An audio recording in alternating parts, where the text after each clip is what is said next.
ও যুবক ভাইরা, তোমার জন্য জান্নাতের হুর অপেক্ষা করতেছে। তুমি কিসের পাগল হইলা? যেই নারীটা ঠান্ডা লাগলে দেখবা নাক দিয়া পানি পড়ে, কান পচে গেলে কান দিয়া পচা পানি পড়তে থাকে, ডায়রিয়া যদি শুরু হয়ে যায় দেখবেন মুখের সাফার সাফা থাকে না, চাপা ভেঙে যায়, চোখ ভিতরে চলে যায়। কি বলেন, ঠিক কিনা ভাইরা? এই জন্য আল্লাহ বলেন জান্নাতে তোমার জন্য হুর অপেক্ষা করতেছে। এমন হুর কয় জান্নাতে ঢুকার পরে ও যুবকেরা, কোনদিন বৃদ্ধরা কখনো যুবক হওয়ার পরে আর কখনো বৃদ্ধ হবে না। বলেন সুবহানাল্লাহ। আল্লাহ রব্বুল আলামিন হায়াতের নদীর ভিতরে আল্লাহ বলবেন জাহান্নামীদেরকে জাহান্নামে দেওয়ার পরে যখন জাহান্নাম থেকে আল্লাহ মুক্তি দিয়ে দিবেন, শরীরগুলো আঙ্গার হয়ে গেছে, চেহারাগুলো কঙ্কাল হয়ে গেছে, চেহারার দিকে তাকানো যায় না। আল্লাহ রব্বুল আলামিন বলবে এই খাসাটাকে উঠাইয়া তাকে হায়াত নামক নদীর মধ্যে গোসল করায় নিয়ে আসো। হায়াত নামক নদীর মাঝে যখন গোসল করানো হবে ভাইরা আমার, দেখবে এত সুন্দর হবে, কয় যেমন সুন্দর ছিল ইউসুফ আলাইহিস সালাতু ওয়াস সালাম। সুবহানাল্লাহ। ও মিয়া, ইউসুফ নবীর সৌন্দর্য আপনারা জানেননি? ইউসুফ নবী ছোট্ট বালক অবস্থায় যখন ছিলেন, জুলেখাকে স্বপ্ন যুগে দেখায়। জুলেখাই তো মিশরের আজিজে, মিশরের স্ত্রী। স্বপ্ন যুগে আগে থেকেই দেখাইলো এত সুন্দর এক যুবক এসে তার দরজার সামনে কড়া দিতেছে। একদিন দেওয়ার পরে স্বপ্ন যুগে যখন এই যুবকরে দেখছে, এত সুন্দর যুবক, ঘুম থেকে উইঠা পাগল হয়ে গেছে। জুলেখা খানা খায় না, গোসল করে না, মাথা আশ্রায় না, পাগল নির্বেশে চলতেছে। মা বলে, মা তুমি খানা খাও না কেন? কয় আমার খানা ভাল লাগে না। দ্বিতীয় দিন যখন আবার ঘুমাইলো, স্বপ্ন যুগে দেখে ওই যে আজিজে মিশরে দেখা যায়, ইউসুফ নবীকে দেখে। দ্বিতীয় দিন দেখার পরে মনে মনে সংকল্প করলো ৩ নাম্বার দিন আবার যদি দেখি তাহলে জিজ্ঞাসা করব তোমার পরিচয় কি, তোমাকে কোথায় গেলে পাবো। ঘটনা অনেক লম্বা, এত লম্বা ঘটনা বলার সময় নাই। ইউসুফ আলাইহিস সালাতু ওয়াস সালাম তৃতীয় দিনও স্বপ্ন যুগে জুলেখার বাড়ির দরজার মাঝে করোনা নড়া দিতেছে, দরজার মাঝে। জিজ্ঞাসা করে তুমি কে? কয় বলে আমি হলাম ইউসুফ। তোমাকে কোথায় গেলে পাইব? কয় তুমি মিশরে গেলে আমাকে পাইবা। ঠিক আছে। আজিজে মিশর থেকে প্রস্তাব আসলো জুলেখারে বিবাহ করার জন্য। প্রস্তাব কবুল করলেন। বিশাল ঘটনা, এইগুলো বলার সময় নাই। তাফসিরের মধ্যে উল্লেখ করেছেন আজিজে মিশরের সাথে বিয়া হয়েছে ঠিকই, কিন্তু অন্য কোনো কিছুই হয় নাই। তাফসিরে এরকম ভাবে উল্লেখ করেছেন জুলেখাকে আল্লাহ ইউসুফের জন্য রেখেছেন। এই জন্য আজিজে মিশরের পুরুষত্বকে আল্লাহ রব্বুল আলামিন কিছু সময়ের জন্য আল্লাহ তাআলা তাকে পুরুষত্বহীন করে দিলেন। যতদিন ওনার কাছে ছিলেন ততদিন পুরুষত্বহীন ভাবে ছিলেন। লিল আলামিন হাদিস শরীফে একটা ঘটনা উল্লেখ করেছেন। ফেরাউন 100 বছর পর্যন্ত ধর্মীয় শিক্ষা বন্ধ করে দিয়েছে। কত বছর? কথা বুঝেন আমার? 100 বছর। 1 বছর আর 2 বছর নামিয়া 100 বছর পর্যন্ত যে কোনো ধর্মীয় শিক্ষা থাকবে না। যাদেরকে ধর্মীয় যারা শিক্ষক ছিল এদেরকে সে জবাই করে হত্যা করে ফেলেছে। কিন্তু আল্লাহ রব্বুল আলামিন রাখে, আল্লাহ মারে কে? ফেরাউনের ঘরে যেই দাসী ছিল, যেই দাসী তার মেয়েকে মাথার চুল আশ্রায়া দিত, যার নাম ছিল মা শাতা। মা শ্বেতা যার নাম ছিল, সে ঘরের ভিতরে, ফেরাউনের ঘরের ভিতরে 100 বছর পর্যন্ত কোরআনের চর্চা করেছে। ওই জমানার যে কিতাব ছিল ইসলামের চর্চা করেছে, ইমান থেকে এক চুল পরিমাণ লড়ে নাই। বলেন সুবহানাল্লাহ। একদিন হঠাৎ করে মা শ্বেতা বলে উঠলেন, বলতেছেন যারা আল্লাহকে ছাড়া অন্য কাউকে আল্লাহ মানবে আল্লাহ যেন এমন গুলোকে, এমন জালেম গুলোকে যেন আল্লাহ ধ্বংস করে দেয়। লা শারিক, যাকে লা শারিক, যারা আল্লাহকে মানে না, যারা আল্লাহর সাথে শিরিক করে, আল্লাহ যেন এদেরকে ধ্বংস করে দেয়। এই কথা বলার পরে ফেরাউনের মেয়েটা এই কথা শুনছে, শোনার পরে বলে, তুমি কাকে এই কথা বলছো? তুমি কি আমার বাবাকে বলছো নাকি? কয় না, তোমার বাবাকে একা আমি এই কথা বলি নাই, আমি বলছি যারা আমি আল্লাহকে যারা এক মানে না, তাদেরকে যেন আল্লাহ ধ্বংস করে দেয়। বলে, কয় যে তুমি কি আমার বাবাকে কি আল্লাহ মানো না? কয় না, তোমার বাবাকে আল্লাহ মানি না, তোমার বাবাকে যিনি সৃষ্টি করেছেন, আমাকে যিনি সৃষ্টি করেছেন, তিনি হলেন এক আল্লাহ। সুবহানাল্লাহ। ওয়া ইলাহুকুম ইলাহু ওয়াহিদ লা ইলাহা ইল্লা হুয়ার রহমানুর রহিম।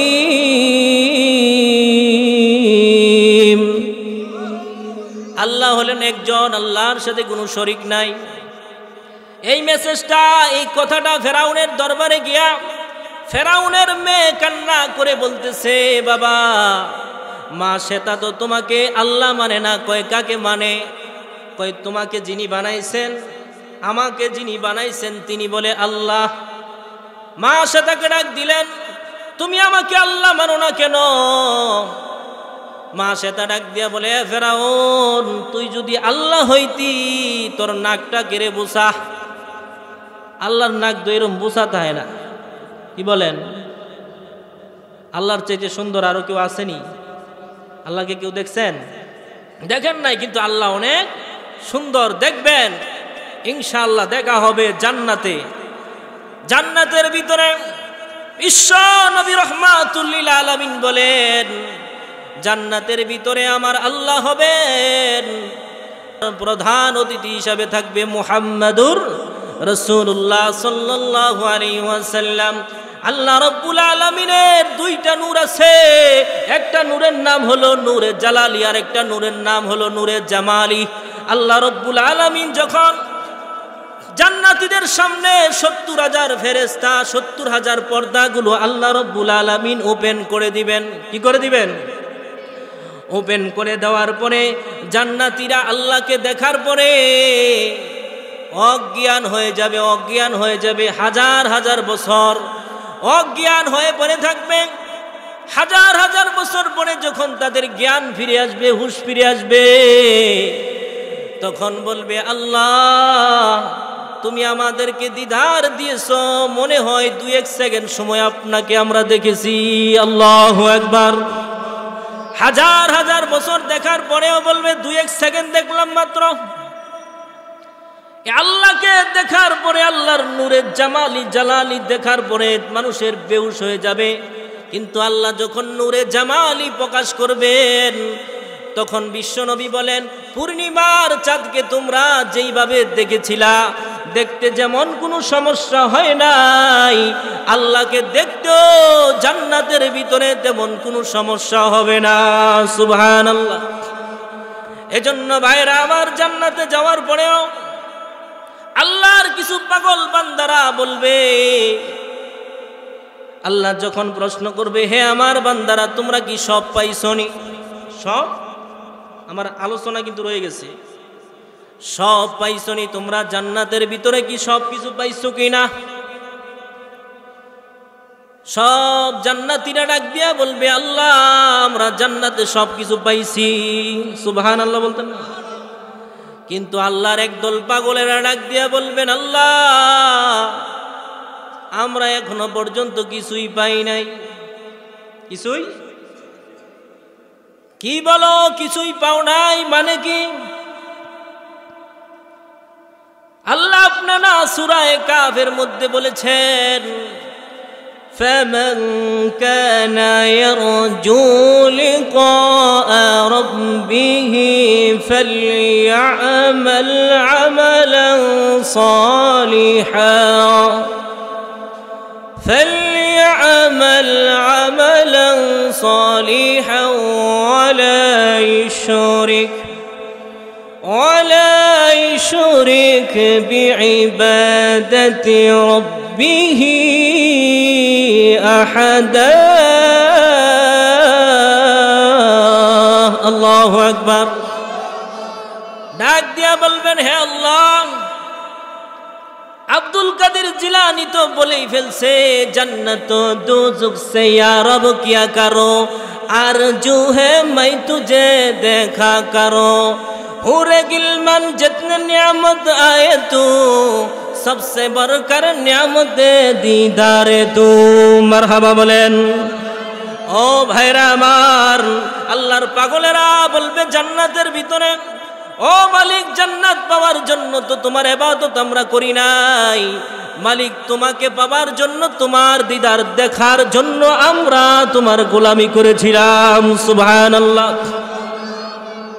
তখন আল্লাহ রাব্বুল আলামিনের দিদার আল্লাহ নসিব করায় দিবেন জান্নাতের ভিতরে সর্বনিম্ন যে জান্নাতীটা জান্নাতের ভিতরে ঢুকবে আল্লাহ তাআলা তাকে এক একটা জান্নাতীকে 70টা করে হুর দান করবেন সুবহানাল্লাহ বিশ্বনবী বলেন এই হুরেরা যদি মুখের সামান্য থুতু যদি পানির মাঝে নদীর মাঝে সমুদ্রের মাঝে যদি ফেলে দিত পৃথিবীর সমস্ত সমুদ্রের পানিগুলো মিষ্টি হয়ে যেত সুবহানাল্লাহ বিশ্বনবী বলেন এত সুন্দর যে আমি হুরদেরকে আমি দান করেছি এই হুরেরা যদি চেহারাটা সামান্য চেহারাটা যদি পৃথিবীতে একবার উকি মারতো সূর্যের আলো আলোহীন হয়ে যাইত হুরের চেহারার আলোতে পৃথিবী আলোকিত হয়ে যাইত সুবহানাল্লাহ এই মিয়ারা এই হুরের জন্য এই হুর সবার দরকার আছে না নাই যুবক ভাইরা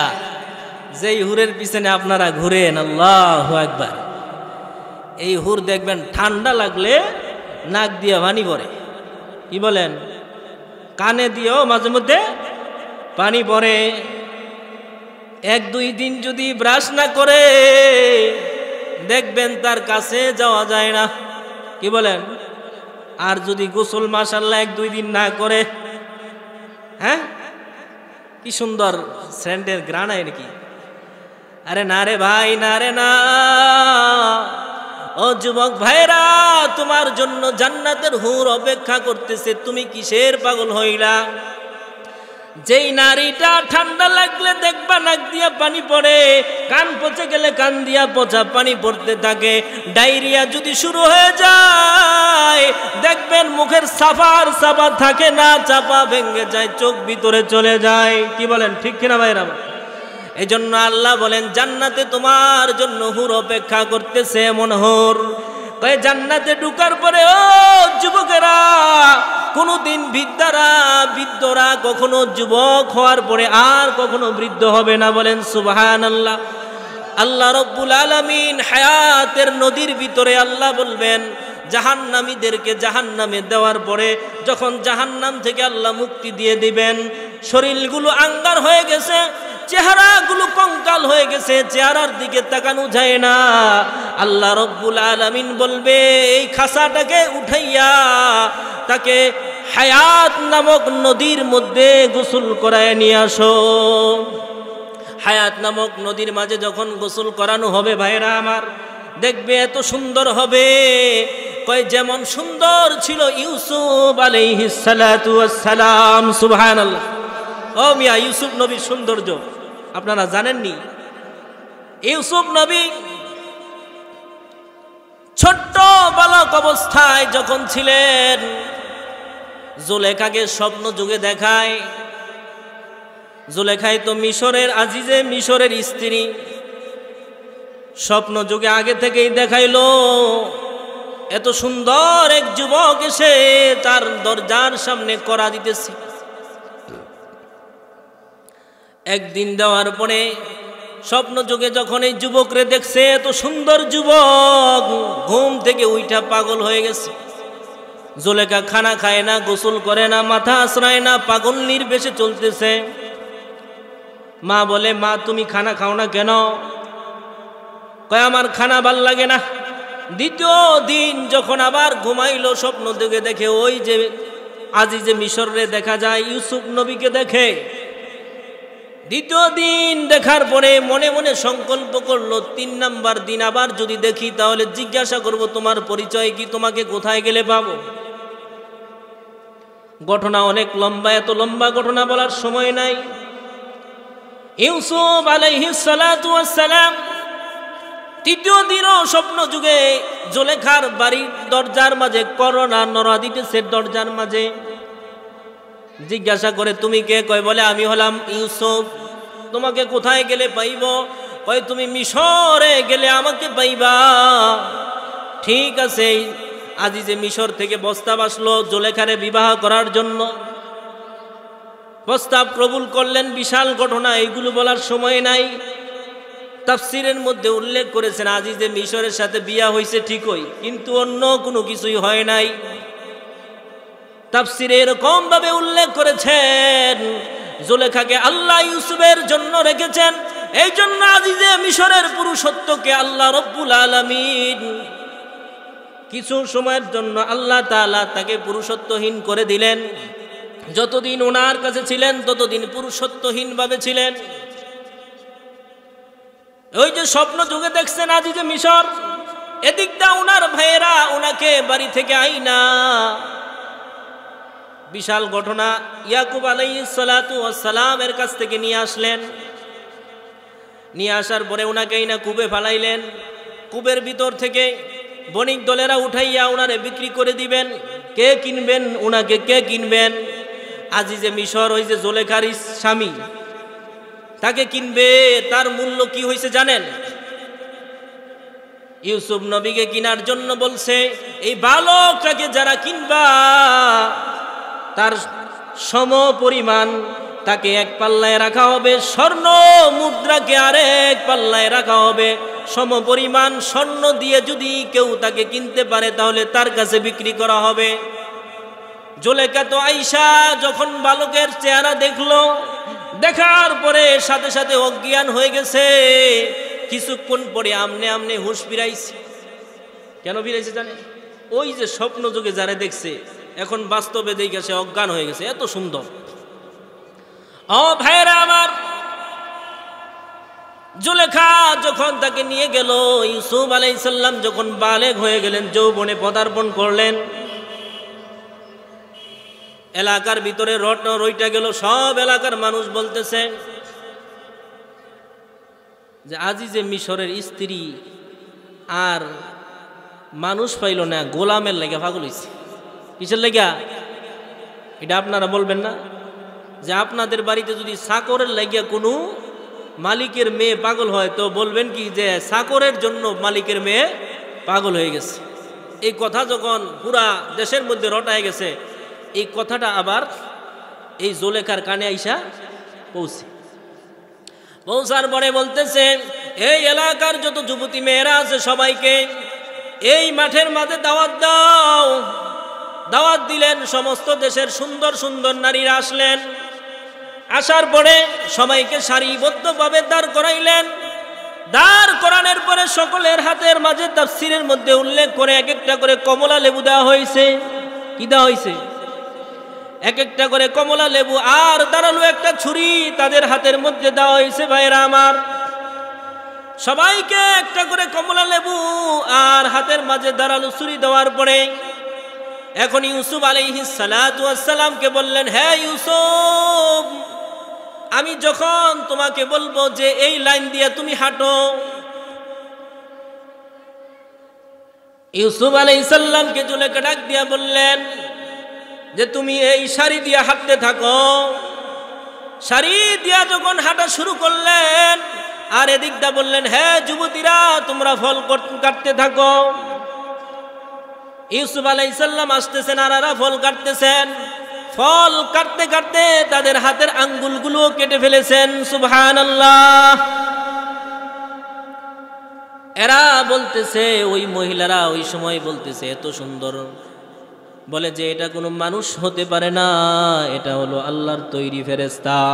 সুবহানাল্লাহ। ও ভাইরা আমার, এই সৌন্দর্য এক একটা জান্নাতীকে আল্লাহ তাআলা দান করবেন, বলেন সুবহানাল্লাহ। ও যুবক ভাইরা, এখন যে চেয়ার আছে এই চেয়ার চাইতে হাজার হাজার গুণ সৌন্দর্য আল্লাহ কি করবেন? জান্নাতে দান করবেন। ভাইরা আমার, জান্নাতের ভিতরে আমি আর আপনি যারা জান্নাতি হবেন, বিশ্বনবী বলেন তার লম্বাটা হবে 60 থেকে 120 হাত লম্বা। কয় হাত লম্বা বলেন না কেন? 60 থেকে 120 হাত লম্বা। বডিটা হবে 7 হাত। বডিটা হবে কয় হাত? 7 হাত লম্বা। এই যে আমার 6 হাত, আর জোড়া দিতেই বন্ধা। এই বিশাল বড় বডি হবে। রাসূল বলেন এক একটা বড়ই হবে জান্নাতের ভিতরে মটকির মতো। কিসের মতো? 7 থেকে 10 মন 12 মন ওজনে এক একটা বড়ই হবে। আল্লাহু আকবার। চিন্তা করছেন আপনারা?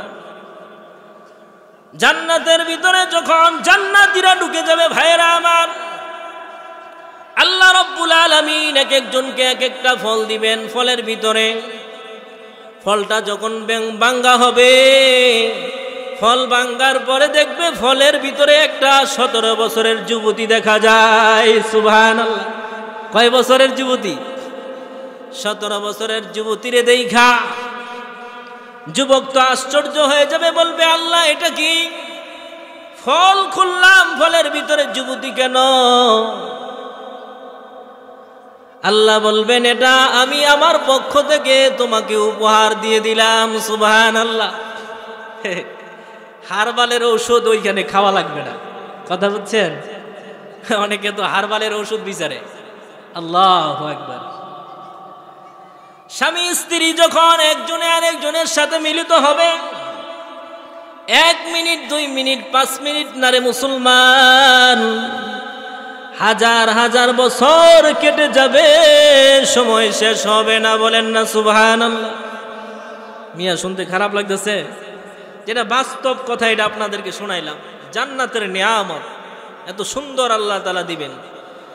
এখন তো ফল পাড়ার জন্য গাছের আগা উঠতে হয়। কি বলেন? উঠতে হয় না? ওই সময় ফল পাড়ার জন্য গাছের আগায় উঠতে হবে না। মনে মনে খালি বলবেন বেদেনা খাবো, নাশপাতি খাবো, মালটা খাবো, কমলা খাবো। খালি মনে মনে বলবেন, অটোমেটিক মুখের সামনে সোলামোলা খুইলা হাজির হয়ে থাকবে। জান্নাতের ভিতরে দেখা যাবে আম আছে, জাম আছে, কাঁঠাল আছে, লিচু আছে, সব আছে। যখন জান্নাত আল্লাহ দান করবেন, ইউসুফ নবীর মতো সৌন্দর্য আল্লাহ দান করবেন, দাউদ নবীর মতো কণ্ঠ আল্লাহ দান করে দিবেন। ও ভাইরা আমার, এই জান্নাতের মেহমান হতে আমরা চাই কিনা বলেন? চাই কিনা? তাকবীর দেন, লিল্লাহি তাকবীর, নারায়ে তাকবীর। আল্লাহ তাআলা আমাদের এই মাহফিলকে কবুল করুক, সকলে বলেন আমিন। তা আমি বলছিলাম মা শ্বেতার ঘটনা মনে আসেনি? ভুলে গেছেন আপনারা? ফেরাউনের বাদী হলো মা শ্বেতা। এই মা শ্বেতা যখন ফেরাউন ডাক দিল, ডাক দিয়া বলতেছে তুমি কারে খোদা মানো? আমারে খোদা মানো নি? কয় না, আমি তোমারে খোদা মানি না, আমি আল্লাহকে খোদা মানি। আমাকে যদি খোদা না মানো তাহলে তোমার 2টা সন্তান আছে, দুটোটাকে জবাই করে তেলের মাঝে ভেজে দেওয়া হবে। একটা সন্তান ছিল বড়, আর একটা সন্তান ছিল দুধের বাচ্চা। দুটোটা সন্তানকে মায়ের সামনে জবাই করা হলো। জবাই করে আগুনের মাঝে গরম তেলের ভিতরে নিক্ষেপ করা দেওয়া হলো। মার মনটা বেজার। আল্লাহ রাব্বুল আলামিন ওই শিশুর জবান আল্লাহ তাআলা খুলে দিলেন। শিশু ডাক দিয়া বলেন, মা ইসবিরু, তুমি ধৈর্য ধারণ করো, ভয় করিও না, আল্লাহর জান্নাত তোমার জন্য অপেক্ষমান। সুবহানাল্লাহ। ও ভাইরা আমার, আসিয়া চিনেননি? কে তিনি?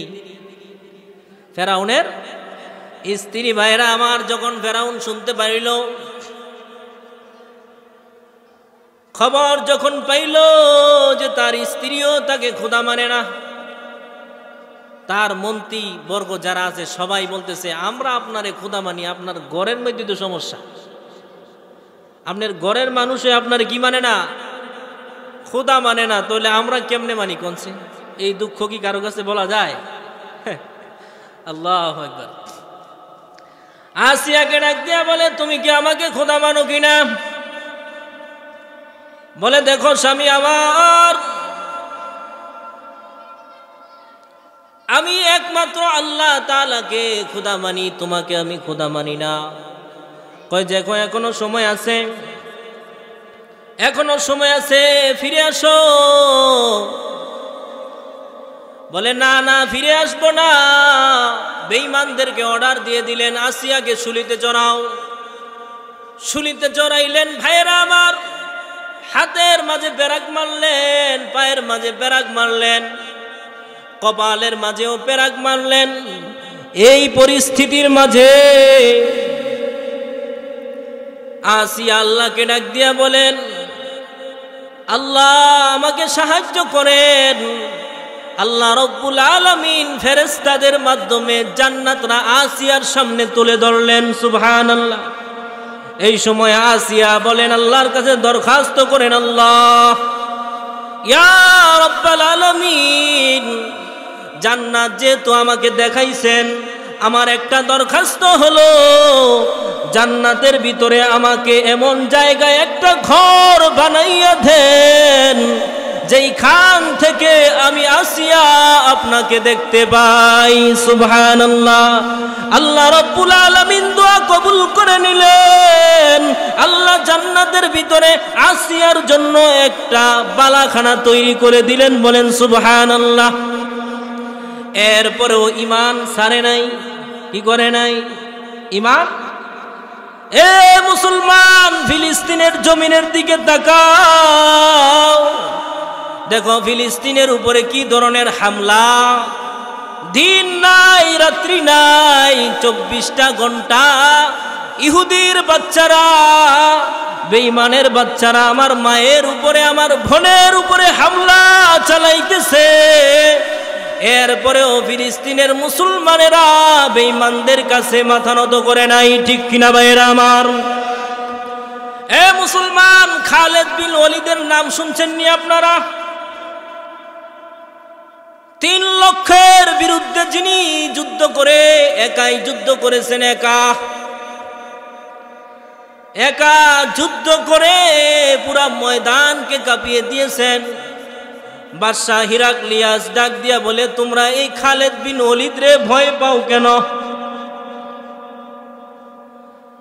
সেনাপতিরা বলে আপনার তো গদিত বৈশা অর্ডার করেন, আপনি তো কোনো জানেন না। আপনি তো আসন্ন বৈশা খালি অর্ডার করেন যে উমুক রে গুলি করো। আছে না আমাদের দেশে? কন্যা কেন? মুসলমানদের বাইরানের বাটি আছে না নাই? আছে। কিন্তু আমরা মুসলমান ধৈর্যশীল। কি বলেন? ও মুসলমান, আমরাও যদি মাথার পাগড়িটা কোমরে বেঁধে লাগাই দাঁড়াইয়া যাই, কসম আল্লাহর কসম করে বলি, বেশি দিন লাগবে না, 313 জন বদরের সাহাবীদের মতো সংখ্যায় নিয়ে যদি, পরিপূর্ণ ঈমান নিয়ে যদি ময়দানে নেমে যায়, খোদার কসম বাংলার জমিনে ইসলাম কায়েম হতে বেশি দিন লাগবে না। ঠিক কিনা ভাইয়েরা আমার? নারায়ে তাকবীর, লিল্লাহি তাকবীর। এজন্য ভাইয়েরা আমার, খালেদ বিন ওয়ালিদ বলে উনার ব্যাপার তো আপনি জানেন না। খালেদ বিন ওয়ালিদ যখন তরবারিটা এইভাবে আমার পরে, শেষ জমানার মধ্যে ভাইরা আমার, মুসলমানের সংখ্যা অনেক বেশি হবে। লিল্লাহে তাকবীর বলেন, লিল্লাহে তাকবীর, নারে তাকবীর। কম ছিল, কিন্তু মুসলমানের নাম শুনলে পুরা বিশ্ব থরথর করে কাঁপছে। কেন কাঁপছে জানেন? ঈমানের বল থাকার কারণে। কি থাকার কারণে? ঈমানের বলে বলিয়ন হওয়ার কারণে। কিন্তু এর রাসূল বলেন শেষ জমানায় মুসলমানের সংখ্যা বেশি হবে, কিন্তু ঈমানদারের সংখ্যা থাকবে না, মাইর খাইবে খালি। কেন মাইর খাইবে জানেন? 1 নাম্বার, তারা হইল মরণকে ভয় পাইবে। কি পাইবে? মরণকে ভয় পাইবে। তো যাই হোক, আমরা আজকে আমাদের অধপতন হইল, আমরা মরণকে আলিঙ্গন করতে পারি না, আমরা ভয় করি। মৃত্যুকে আমরা কি করি?